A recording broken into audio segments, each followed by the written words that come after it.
Hey guys, welcome back to Vertical Momentum. I'm your host, Richard Kaufman, also known as the Comeback Coach. Guys, have you ever wanted to start a business, or have you started a business and want to stay in business? If so, this episode is for you. My brother Aaron is going to teach you how to start a business, how to go from veteran to vetpreneur, but not only how to start a business, but how to stay in business. Because 90% of the businesses that start fail. Today, we're going to teach you how not to fail. And I want to thank Ryan Hunt, my friend, amazing friend, Veteran Social Summit. It's coming up soon again. So if it wasn't for Ryan Hunt, we wouldn't be together. So Ryan, I love you, brother, and we'll be talking soon. So Aaron, my brother, welcome to the show. Well, thank you so much for having me, Richard. It's an honor to be here. I've been following the podcast for a minute, and hopefully I can live up to a portion of some of the good episodes that I've seen. Well, you know, you're not only you're a veteran and you're a Marine. I love my Marines. I love their motto, you know, once a Marine, always a Marine. Yes. I love the mindset of a Marine. And I also think you guys have the best uniforms. Well, no questions asked, hands down. You guys uniforms rock. Yes, all of those things. Yes, but you're also a serial entrepreneur, so that's what we're going to talk about today. First question is, what is your definition of resiliency? Man, resiliency. I was, on a panel at an event yesterday, and they asked me what are the top 3 skills that you need to have as an entrepreneur, and literally the first thing out of my mouth was resiliency, and that resiliency is, the ability to bounce back, the ability to, get over or around a speed bump, definitely get around the obstacles. Again, I won't. I will try not to get too deep into the Marine Corps, mottos or credos or sayings or whatever. But resiliency is the ability to adapt and overcome, and not take that slight or discouragement, all the way to quitting. And I, on the scale, I put quitting pretty close to the bottom. Like failing is above quitting for me. No problem with failing, because nobody ever gets everything right. So, but that plays into resiliency also. The ability to fail, learn, and then come back better. Fail, learn, come back better. Yeah, that's my definition. And of course, we're going to talk about your time in the Marines. You're old school like I am. So our basic training was a lot different than it is today. Yeah. But I'm sure now, because the reason I wanted to go to that, because you talked about not quitting. I'm sure that a lot of people that you went to basic training with quit during basic training. So what was it that made you not quit during basic training and as you're in your career as a Marine? Yeah, certainly. I was in from late 95 to late 99. So pre 9/11, my boot camp experience was incredibly interesting and maybe unique, because I was in the company after the first government shutdown back in 1990, back in the 1900s, in 95. So instead of having 35 to 40 guys in my platoon, we had 110, because we had 3 weeks of government shutdown companies to get through. So they just put us through all at one time, and that made it for a unique experience, because we had over 100 guys and the same amount of drill instructors. So it was, if you just did things fast and loud and exact, then it was easy to blend in. So I had a really great recruiter. So shout out to then Gunny Franklin from Beaumont, Texas. he prepared me. I was very prepared. Like, I hear all these stories over the decades about crappy recruiters, and man, I went in there and told him, look, I'm joining for college. He's like, okay, I got the job for you, supply administration. You're in the rear with the gear. Everybody's your friend. And that's the MOS he put me in. And he told me straight up, boot camp is physical, but it's more a mental game. And that was, and the Marine Corps and military service, it's a mental game. So as long as you're prepared for whatever you're going to be getting into as best you can, you've got a pretty good shot at making it through. So yeah, there were guys who quit. There were guys who escaped and jumped the fence and ran out on the tarmac and on the San Diego airport and got caught. There were guys who literally just quit, literally just like flopped down, hands crossed, would not move, would not do anything. And like, they got picked up and carted off when we didn't see them.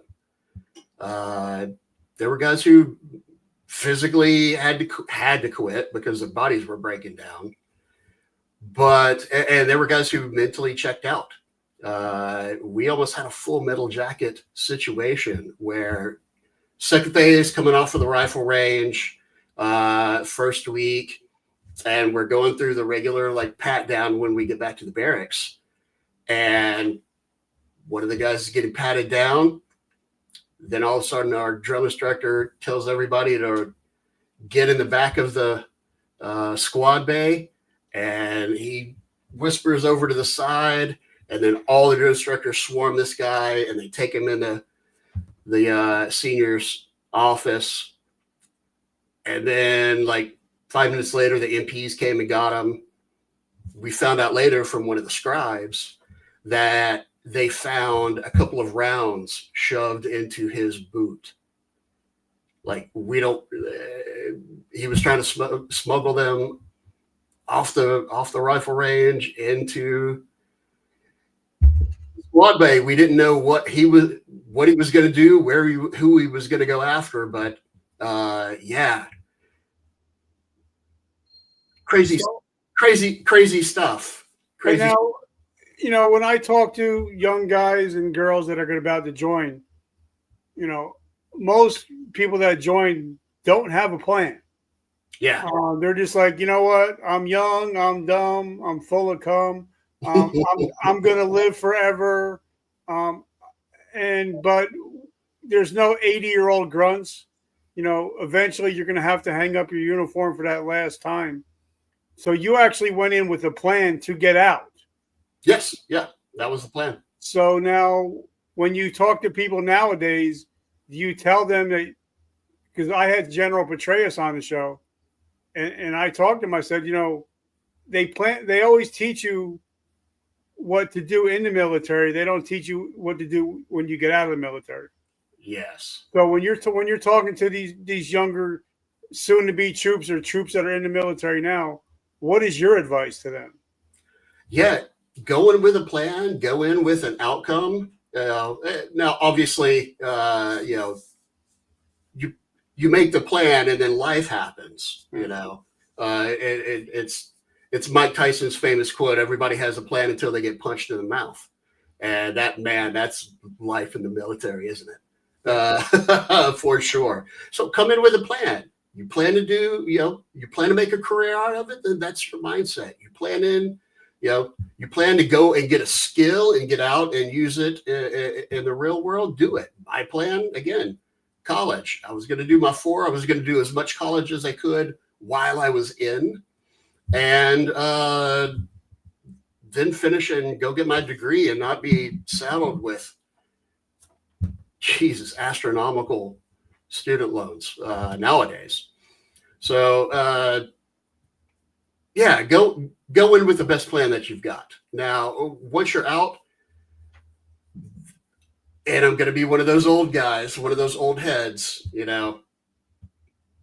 there are a lot more resources now than when we got out. So there is absolutely no shame. And even when you're going to get out, start planning. a year or two in advance. Have a year-long plan, have a 6-month plan. There are tons of resources out there, free, no cost, extremely low cost. And nowadays, you can plug into this magnificent community that we have. You could go on LinkedIn and damn near find anybody. We're all out there putting ourselves out there. You can go on Facebook or whatever social, Instagram, TikTok. You can search for veterans and you can connect with them.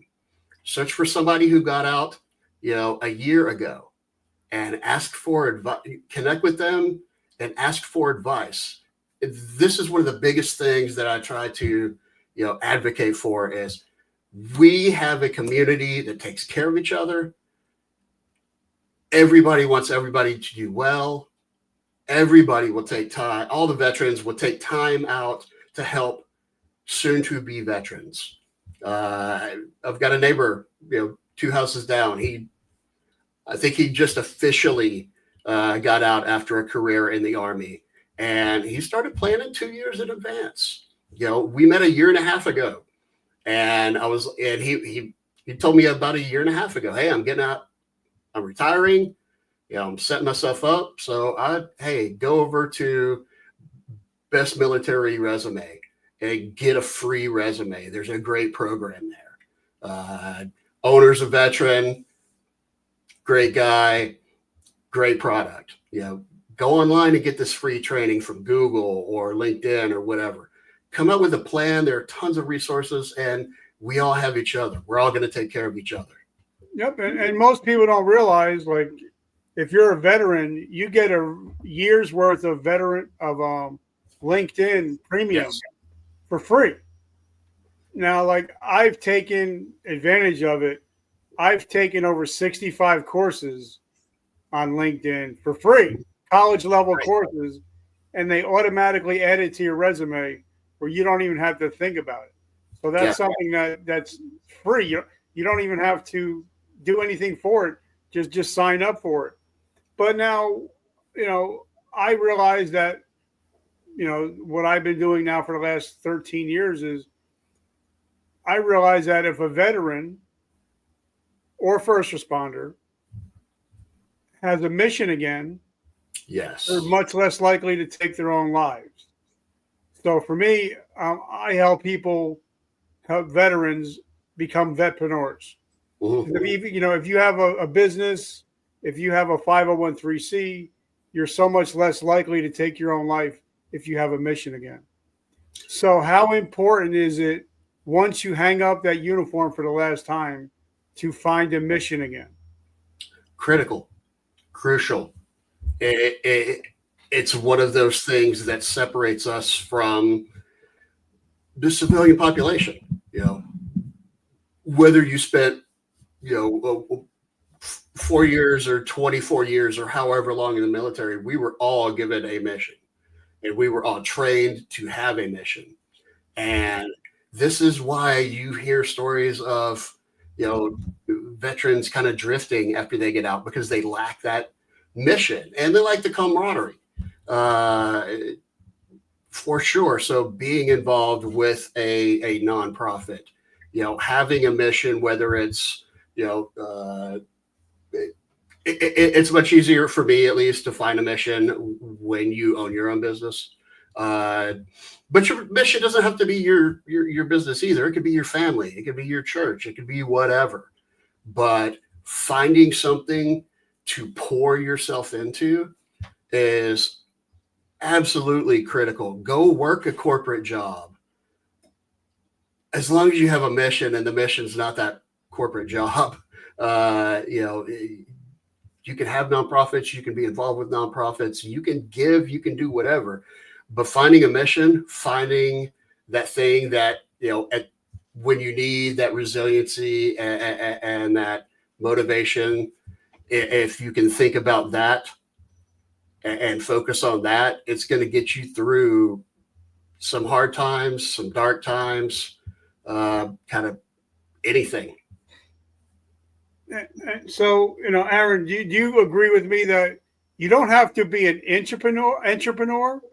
you can actually be an entrepreneur if you work for companies and you find, okay, I love what I'm doing, but I also want to be financially well off. Yeah. I also want to become a leader.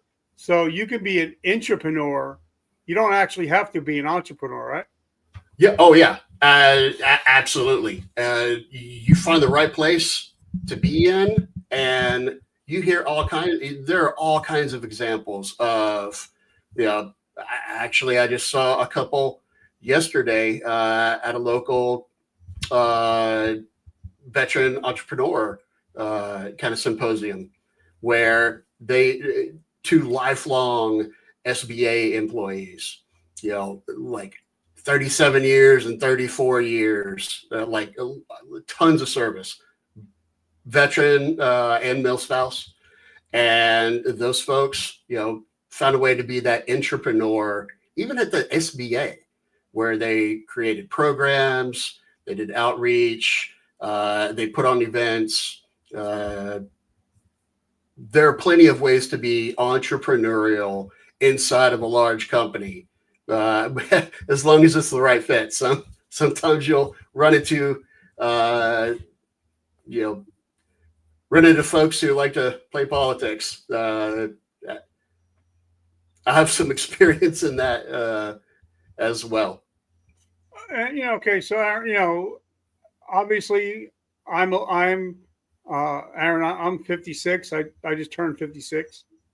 So, but I'm actually writing an article about LinkedIn tomorrow about how to thrive and survive after the age of 50, because a lot of us will spend 20, 25 years in the military. We get out, we're 45, maybe 50 years old, and we think it's time to hang it up.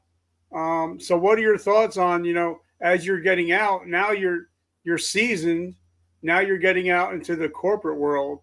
So how important is it to use the experience that you've learned in the military to take it into a corporate world or into entrepreneurship? Oh my God, it's critical.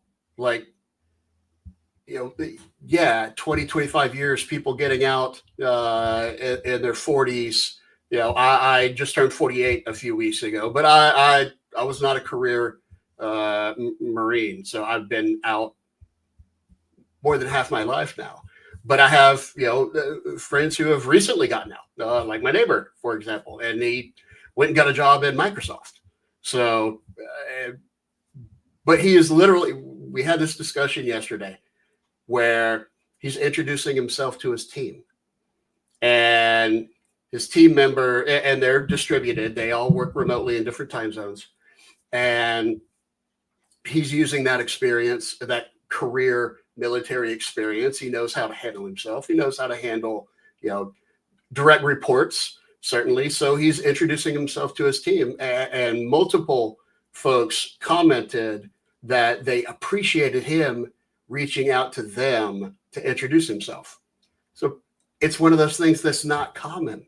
It's one of those things that we learn to do anytime you get sent to a new unit or a new station or wherever. You introduce yourself. You, especially your team members, especially people in your unit. Hey, who are you? What do you do? What's your story?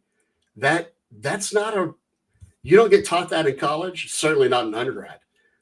You probably don't get it taught in grad school.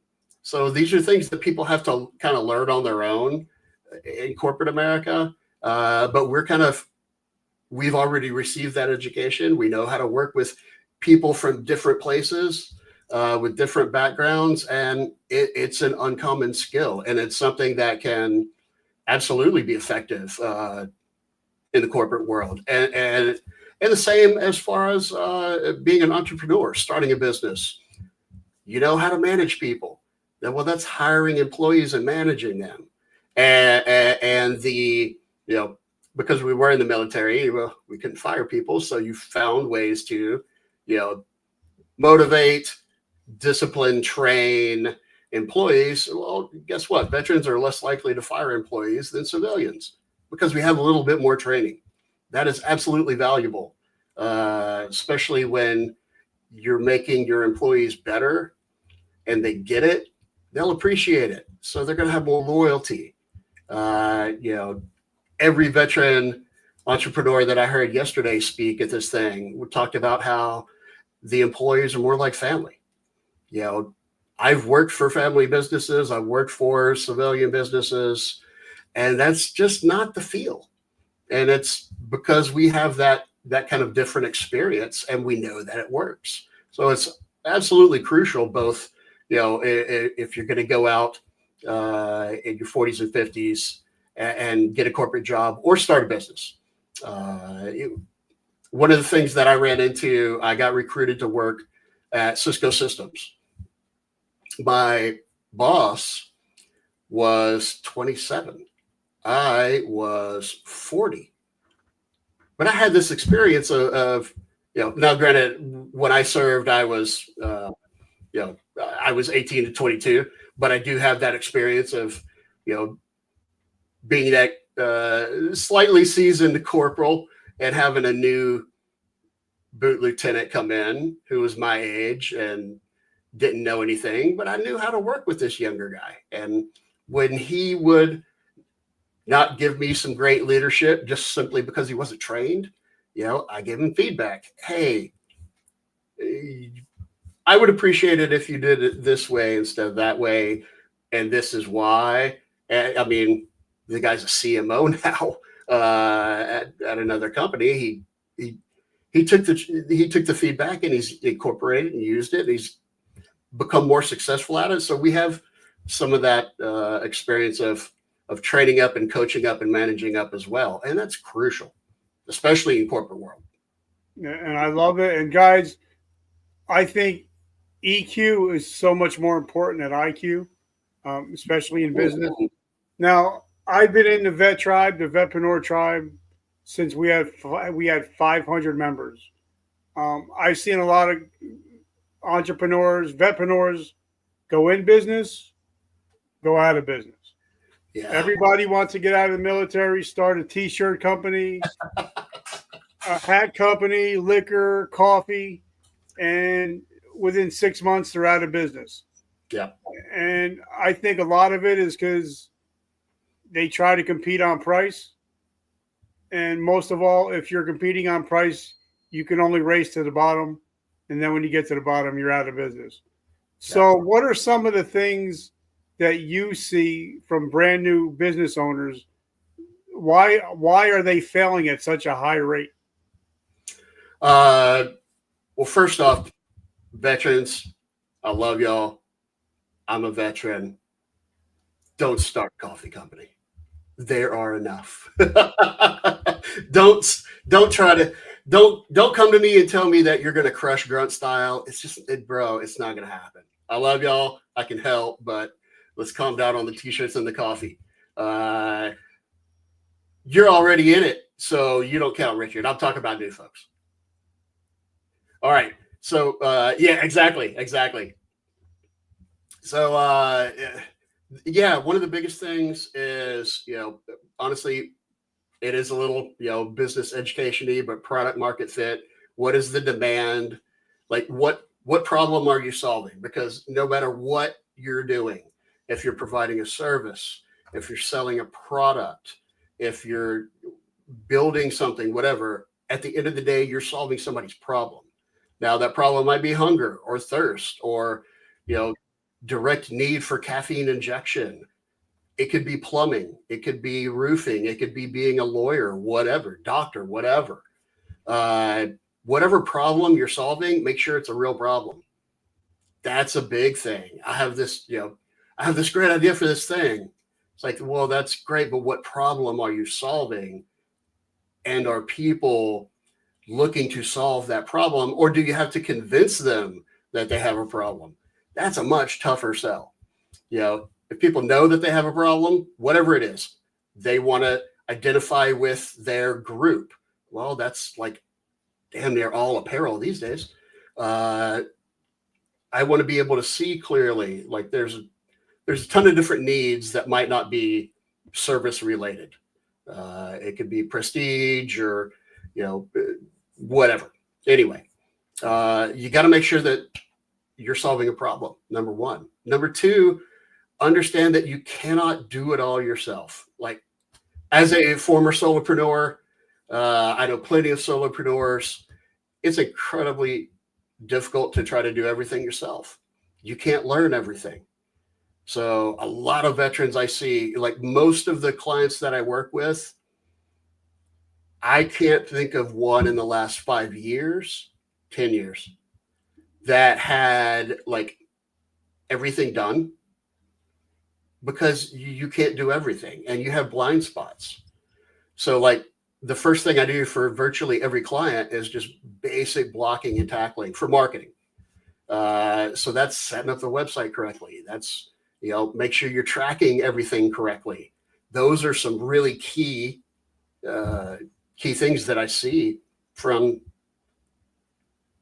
$100,000 a year solopreneur all the way up to $50 million a year, manufacturers, fencing and contractors, plumber, big plumbing group here.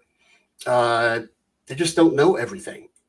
So you got to make sure that you've got either education and the time and the expertise to do it, or find people who have the time and the expertise to do it. Yesterday I heard a story of a gentleman starting a business, and he paid a law firm $5,000 to start his business. And that was like physically painful to me. He with Secretary of State and everything, funds out the door, it should have cost him about $750 max. Talk with another veteran who owns an HVAC business here. $40,000 in website and Google ads and got 0 customers. Like that, he's still in business. He's got a good business. But that is so physically painful for me to hear, because it's so unnecessary. And it's because that you don't know what you don't know. And that could be in the realm of legal, in finance, and marketing, and sales. If you're a technician and you're, repairing something, you might not, like when I first, you might not know how to hire people. When I started hiring my first people in my first business, dude, I didn't know what I was doing. I was literally going to Barnes and Noble, because I'm that old, and like finding books on how to hire people and reading them as I'm like writing job descriptions and doing interviews. And there are tons of resources out there. So many resources for free to veterans, to entrepreneurs. Go to the SBA. Go to your local SBA. Go to your local, oh God, I'm starting to remember or forget the acronyms, SBOC and Small Business Development Center, Small Business Veterans Center. Man, they've got people who have done it before, who are educated and know how to do it. They can do it. They can train you to do it. They can help you to do it. There are tons of resources out there. And then again, I always point back to our community and asking, seeking out other veteran business owners. Hey, man. Hey, lady. And military spouses. My goodness, I can't forget them ever. There's such a community. Everybody's willing to help. If you've got a question, ask the group. Somebody's been there. Somebody knows how to do it. Somebody can point you to the right resources. You do not have to reinvent the wheel. Like, we've got our wheel so good, you don't have to reinvent the wheel. There's somebody that can help you do anything. Okay, now, but like I said, I'm old school. Yeah. I took a company, a GNC, from $400,000 a year to $1.4 million a year. Within 3 years, we didn't have any money to market. So we did old school guerrilla marketing. Yep. Shaking hands, kissing babies, handing out flyers, knocking on doors. Yep. So talk to us about, sometimes if you don't have a lot of money, I mean, right now you can get Chat GPT for $20 a month, and you can get so much info out of that. but sometimes old school marketing still works. Hey, Aaron, I know you have this business. I have this business. How about we barter? I can help you with your this and you can help me with that. So talk about some old school techniques that some of these youngins can learn from. Oh God, yes. It does not have to be digital, especially this younger generation. Like digital is literally how I've eaten for the last 25 years.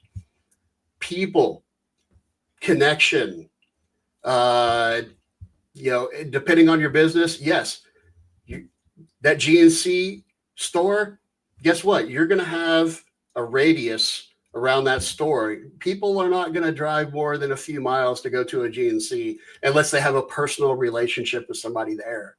Yeah. That's how you expand that from 2 miles to 4 miles. You get out there and you make connections with people, knocking on doors, finding a business. Hey, I need a website. You need accounting. I'll manage your website and do some marketing for you if you do my tax returns. Done. Guess what? That just saved me anywhere between $500 and $1,500. There are tons of old school tactics, business cards, flyers. I'm just trying to think of locally. There are so many events that are for free. That's like every street fair in your community. Go and seek out your local VFW hall or your American Legion post, because there is a community there. Making personal connections, like that's what sticks. Hey, I just opened this business. I'm a veteran. Can you come by and support me? Like lean. Hey, we earned it. We earned it the hard way. Lean in. I used to, even like when I was younger, I didn't lean into my my service, my veteran status. It is such a tool. It immediately builds trust. It's a proof point. So if you've got a business and you've got a competitor that has a business and you're actively promoting that you're a veteran-owned business, people are going to choose you, all things being equal. So, but yeah, tapping into your local community, your churches, your, chamber of commerce, a lot of those meetings are free, not always, but there are tons of free places and low cost, and you can do a whole lot of stuff like that free digitally. You go what? Social media is free. Facebook, LinkedIn, X, Instagram, it's all free. Reach out and find people and connect. Reach out and find people locally. It doesn't have to be all over. One of the first things that I moved to the Chicago area a year and a half ago. First thing I did was look around to see what networks I could plug into, what local groups I could plug into to meet folks, to start building a community, because I didn't have one here. I utilize LinkedIn daily. Yep. It's free. I search for veterans with the business title of owner in Greater Chicago area, and I find people. And I reach out and I say, hey, I'm a veteran. I have this small business. Let's connect to see if we can refer business together or work together, or what have you. I met a fellow vetrepreneur who's in digital marketing yesterday. I'm like, hey, what do you do? This is what I do. We're not competitors. Like, we're competing against, the huge agencies. We're not competing against each other. Let's find a way to work together. Collaboration is the best tool possible. Hey, let's work together. Let's co-sponsor something. Let's co-advertise something. Then you're leveraging both of your networks, or you're plugging into a new network. There are lots of ways that you can do this old school for free. Start broadcasting on YouTube, start making videos. Like, there are tons of ways to do it where it just takes a little bit of planning, a little bit of planning. You want to do things consistently, because that's key, because when you start showing up multiple times, people know you're for real. Don't do a bunch of things just once. Do one thing a bunch of times, because those people who are involved, they're going to see you're legit. They're going to see you're dependable. And that goes a whole long way. Yep. And I also, when I talk to people that are starting service businesses, whether it's HVAC, whether it's landscaping, I tell them, buy the best vehicle you can, nicest, make it look good, make sure it's clean, make sure you have all your graphics on it. Make sure when you get out of your vehicle, make sure you look presentable, whatever job. Obviously, if you're HVAC, you're not going to show up in a 3-piece suit. No. But at least show up in khakis and a polo shirt if you're gonna do some business. Because most people I know, if they see somebody working on somebody's house, we're all looking outside. Yep. We're looking at the truck. We're looking at the people that are going in and out, and we're like, hey, if I need that service, I'm going to go talk to the neighbor and get information on this guy.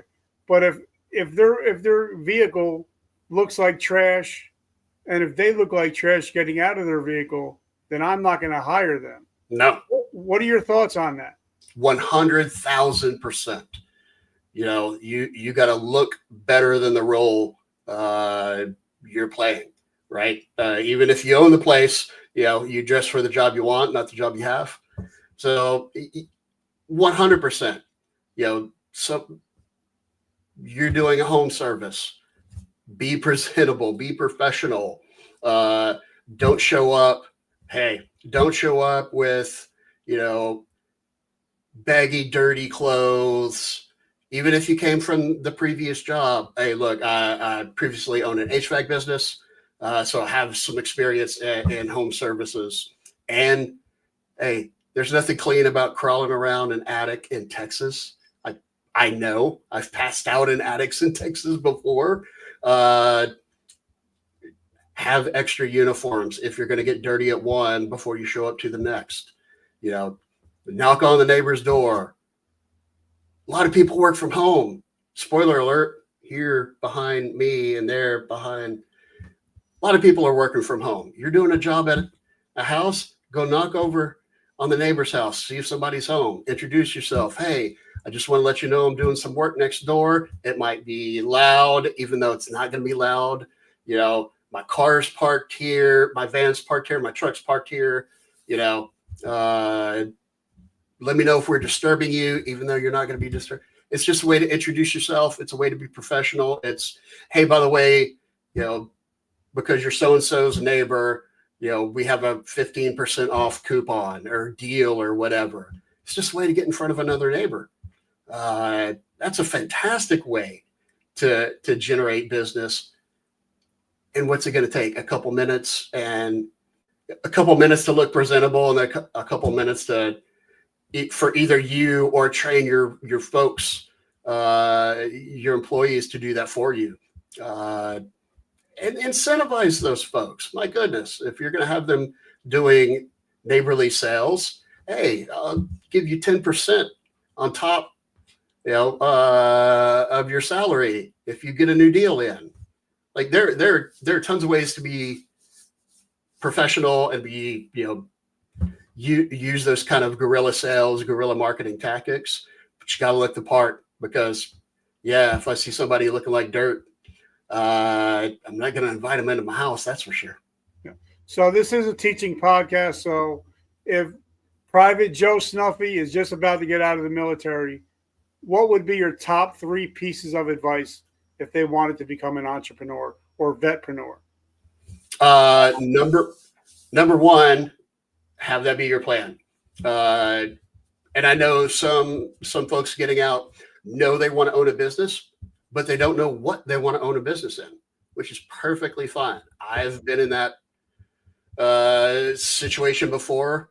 I know other veterans who have recently been in that situation, gotten out after a career and say, okay, I know I want to own a business because I'm not going to be able to take orders from some schmuck. I think that's a big reason why there's so many veteran entrepreneurs. First thing, get your resources lined up. Like, holy cow, check out the IVMF. They have programs to train you how to be an entrepreneur and a business owner. Boost to Business, Warrior Rising. Like, there are tons of, government funded, like SBA. There are tons of nonprofits all over the place, nationally and locally, that are specifically there to help people become entrepreneurs, to become business owners, especially veterans. And it's all free. It's all free. Things that I wish I had when I were 22 years old, 23 years old. Educate yourself. Number one thing, educate and get all the help. Ask for all the help you can get. Like, you don't have to be a hero and do it all on your own and figure it out. This trail has been well blazed, and everybody wants to pull you along and show you what not to do is probably the biggest thing. Absolutely. Don't make the mistakes that we all have made. That's the biggest thing that's going to drain your resources, your money, because you're going to need money. There's no free money. You got to be prepared to, launch this business and be hungry for a while, because the likelihood of you starting a business and you're profitable in the first month, virtually none. So you got to have a plan. You got to be prepared. You got to get educated. Yeah, those are the biggest things. Those would be the biggest things for me. Yeah, and I love that you say that, there's a success tax that you must pay. Yes. Every entrepreneur has paid the success tax, whether it's time, money, or both. I want to give a big shout out again to Ryan Hunt. Yeah. He's been on the show many times. I've been a featured speaker on the Veteran Social Summit. We both did it today. I Decide Mental Health Summit. So Ryan Hunt, I love you. I appreciate you. Aaron, my brother. So how can we get in touch with you? How can we get into your ecosystem? Yeah, certainly. Well, I do digital marketing. I've been doing it for 25 years. So all you have to do is search for Aaron M. Welch, and I'm Googleable. So that's one way. My company, Lift Digital Marketing. So you can search just for Lift Digital Marketing. We show up first. But the website is Lift. That's L-I-F. This way. L-I-F-T dash, like the hyphen digital.net.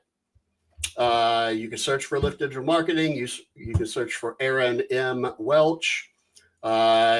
If you're a veteran business owner in the Chicagoland area, please definitely find me on LinkedIn, because one of the ways that I am giving back and trying to help is recently I've created the Chicagoland Veteran Business Owners Group, waiting on the IRS for our 501c3 accreditation, but group of veteran business owners in the Chicagoland area, free to join. We have a monthly Zoom meeting where we all get together and introduce ourselves, ask for help, have a featured speaker. Although a lot of times, we get chatty and get into solving problems rather than a featured speaker, but we do have that space because it's all about connection. It's all about supporting each other's businesses, education, because again, there isn't a veteran entrepreneur in your area that hasn't run into the problem that you're trying to solve. So you can find me online. I'm easy to find. And yeah, I primarily work with service-based businesses because I am one. but I work with folks all over. Happy to give advice.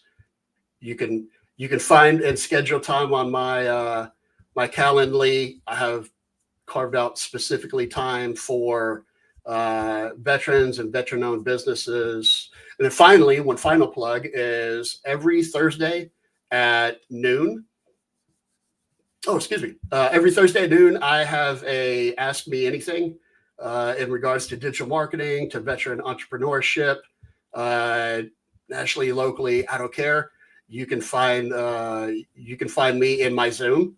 So you can search for my LinkedIn, my Facebook, my business, my nonprofit. Ryan's actually, been encouraging me to write a book because I do have, 25 years of experience in digital marketing. So there's lots of ways to find me. Reach out, connect, friend, slide into my DMs. Happy to help and give advice and point you in the right direction. All right, Aaron, I appreciate you coming on. And guys, we talked about swag before. If you pick up any of our veterans supporting veteran swag, 100% of the proceeds go to help end veteran suicide. So if you want to pick up any of our swag, t-shirts, hats, hoodies, 100% of the proceeds go to help end veteran suicide. And also join our veteran supporting veterans Facebook group. Almost 11,000 veterans supporting one another, just helping each other out. Guys, as I end the show every week, every morning we wake up, we have a choice. We can be a victim or we can be a victor. And if you guys watch this show, you're no longer victims of your past. You're victors of your present and your future. Thank you guys for always showing up. And remember that vertical momentum, the only way to go is up. I love you guys. Aaron, my brother, have an awesome week. You too. Take care, brother. All right. Bye-bye.